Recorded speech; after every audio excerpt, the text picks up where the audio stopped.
community market within the last 18 days. The engagement began with a visit to the traditional ruler of the community, Okumagbe of Wano Kingdom, His Royal Majesty George Oshiapie Gabo, who praised the NOA for its consistent messages on the coming flood. He expressed gratitude for the NOA's efforts, recognizing the sensitization program as a timely initiative in light of recurring flood issues. The team, led by Nora Kobi, who is Director of Planning, Research and Strategy, conveyed the message from the Director General, Lanro Isaonilu. The Deputy Director of Press, Paul Odenye, joins me on the news now for more updates. Mr. Odenye, good to have you join us on TVC News at 10. Tell us more about this special sensitization visit and your findings. Thank you. Good evening, everyone. About 2 weeks ago, NOA was informed. Are you listening to me? Yes, please, Mr. Odenye. The National Rotation Agency was informed by NISA that the Cameroon authorities have started releasing the water from the Lagdo Dam. In fact, it started exactly on the 17th of September. And so it became imperative that the agency go to work to sensitize Nigerians. The Director General, Malam Laro Saonilu, immediately constituted a committee led by two directors and myself to go around the state to ensure that our community relations officers are at work talking to communities about the effect of the overflow of Lagdo Dam. So far, we have been to Kogi State. Yesterday, we were in Edo State, and today we are in Delta State.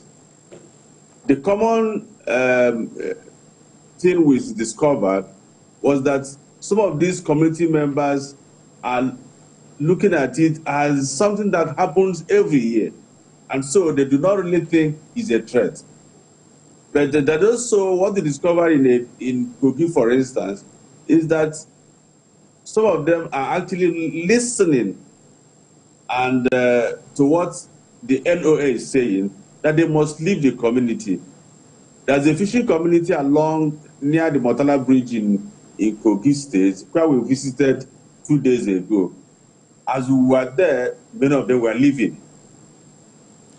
Again, for instance, yesterday, we saw many of them leaving by boat to either the community across the river. All right, Mr. Odenye. But the important message, yes, sir. Oh, yes. I was going to ask about what synergy exists between NOA, NEMA, and other agencies of government to ensure that these people who probably do not have alternative homes, that they have at least a safe place to stay pending when this phase is over. Yes, in Kogi State, in Kogi State, we did the sensitization along with the State Emergency Management Agency and the other officials of government. And it was at that point that the state government in Kogi told the people that they had about 40 IDP camps for people who likely be affected. So it's a joint effort between us, the NOA, and some of the state government institutions. In Aganibode yesterday, one of the revelations we got was that the state government was expecting the federal government to come and do IDP. And our director in Kogi State has been directed by the Director General to go visit SEMA in Edo State to ensure that there's a place where those who are asking to relocate will stay. We were happy that in Aganibode yesterday, the Director of Social Services was with us, and he explained some of the effort they are making to move people out of the area. All right, then. Thank you very much. Deputy Director of Press, NOA, Paul Odenyi. Thank you for talking to us on TVC News at 10.